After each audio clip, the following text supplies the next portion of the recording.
These days, battery life is more important than ever, thanks to the big screens, super fast processors and demanding apps we find on the latest phones.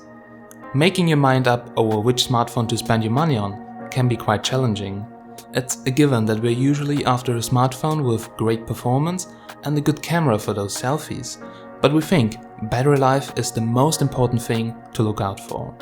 Now here comes an interesting budget smartphone from the company Doogee, so let's get ready for the BL5000.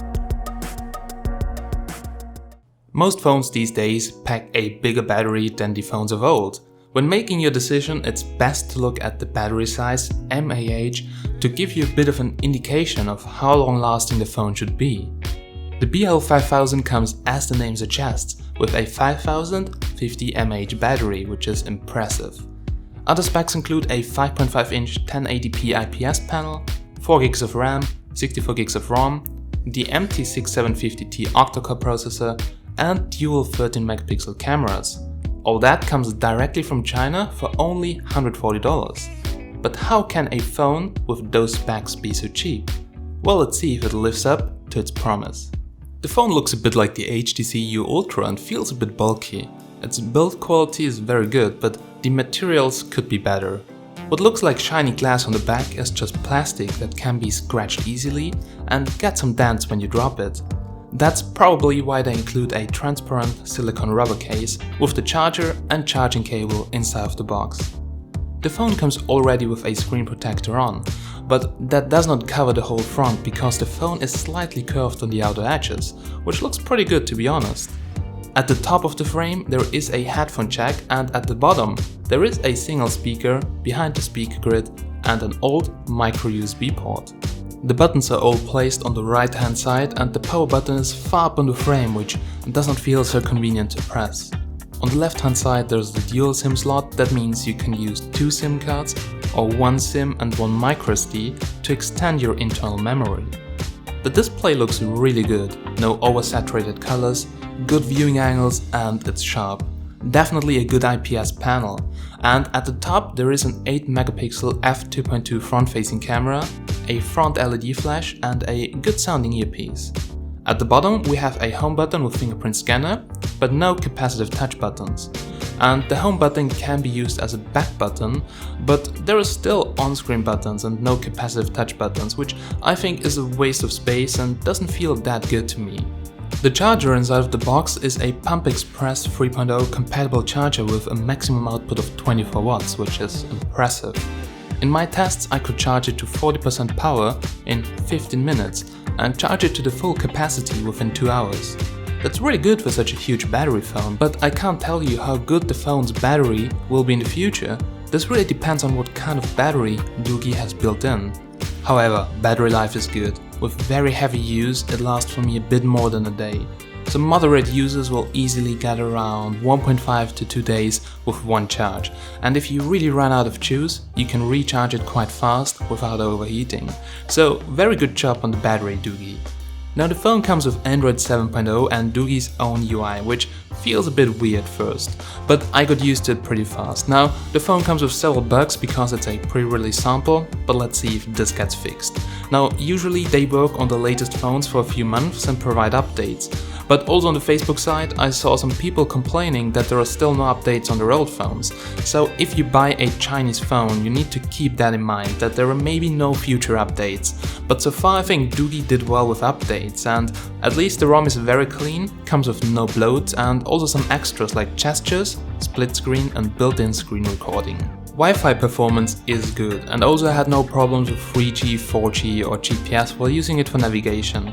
There's also hot not included, but I've never used it, because even NFC is not used very often here in Austria.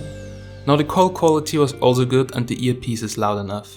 The speaker is also loud, but does not sound very clear at maximum volume and also rattles a bit.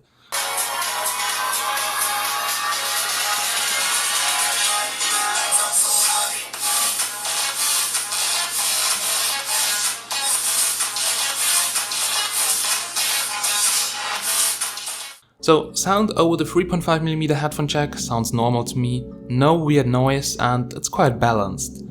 The fingerprint scanner is surprisingly fast and accurate and allows also unlocking from the sleep state. One of the huge disadvantages is the camera. While the rear camera is actually acceptable for the price, the front-facing camera totally sucks. I think I've never seen a camera that is that grainy and can only record in 480p. I wanted to give the camera a chance and took it with me to a motorbike trip and also to the zoo. Now, dynamic range, exposure and colors are really off sometimes. It's really hard to get a good looking picture. But well, I didn't expect a lot from a $140 smartphone. So for the price it's actually acceptable if they could fix the bugs like the blur mode and also improve the totally useless front-facing camera. Also in low light the shutter speed is so slow that the camera starts to lag a lot. So don't expect too much from it. The front-facing camera comes also with a front LED flash, but trust me, it's absolutely useless. Now regarding video recording, it can record with 1080p maximum, but the footage doesn't look very sharp to me. A huge downside is also that the front-facing camera can only record in 480p, and well, here are some samples. Hey guys, so this is a quick front-facing camera test on the Doogee, and the maximum recording dimension is only 480p, so that's kind of weird, it's very low. Well, I'm currently here at the Dopplerhütte. It's like a very nice motorcycle track in Austria, very close to Vienna. Very beautiful view here in the background, as you can see, and dynamic range looks right now okay, but could be sharper, more details as I see, and 480p is almost nothing, so I'm not really sure why there's no 720p at least. But yeah, that's the front-facing camera on the Doogee BL5000. Für ein Video. So.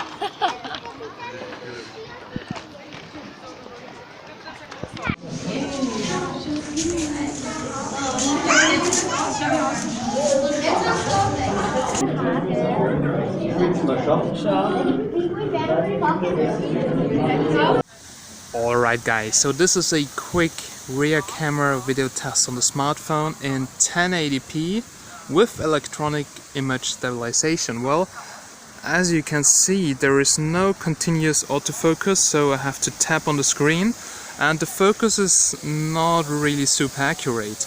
And also regarding the brightness, so sometimes there is a bit of overexposure in the scene, especially if you have the sky there. It takes quite long to adjust the exposure for the camera. Colors, well, it looks quite okay. Now just check it out on the computer, on the screen itself. Regarding the sharpness and everything, it looks okay, but well, just check it out right now and also listen to the microphone quality. Electronic image stabilization is currently turned on and we're filming here in 1080p. Mina? Yeah, come here. Nice cat. So well, that's the rear camera on the Doogee.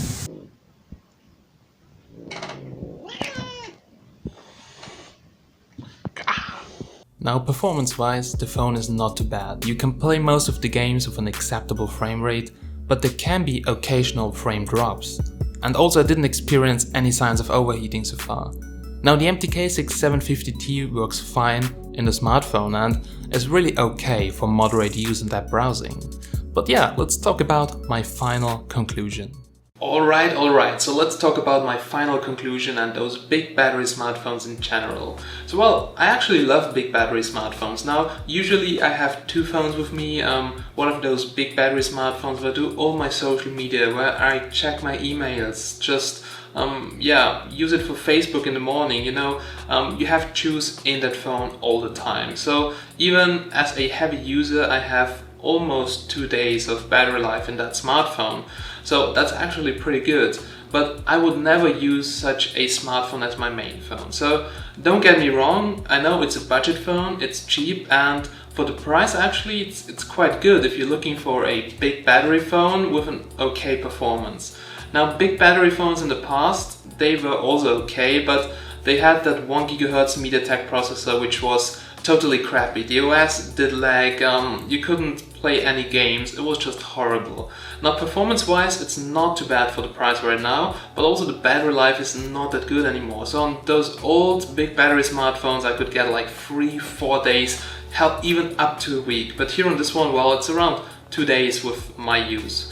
Or at least 1 day, it really depends on how I use it. I just use those big battery smartphones for social media, having juice all day long to post stuff, but To be honest, as my main phone, no. So there are two reasons. First of all, the camera. Now, I really want to have a good camera or an acceptable camera on my smartphone because I take pictures all day long. I need it for social media. If I just want to record something for my videos, I need an acceptable camera.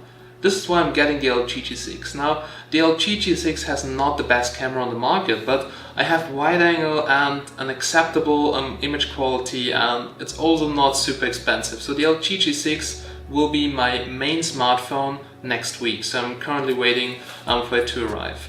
But I can use this as a secondary phone, so to do all my social media stuff. So yeah, I really love that because I don't have to relog with different accounts, blah blah blah. I just grab a second phone. For that, it's absolutely nice. But also, yeah, I don't know, I don't feel very secure on that smartphone because, you know, regarding the updates, there are still many bugs here inside. Like you've seen the camera app.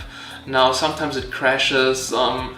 You've seen the blur effect, even though I'm not using it quite often, it just looks horrible. Front-facing camera is horrible, and the rest of the smartphone is actually quite nice. And also, as you can see, it's really bulky, so as my main smartphone, probably not. But as a backup phone, as a secondary phone, I would really use it. Now, that's actually really good for $140. All in all, performance-wise, quite okay.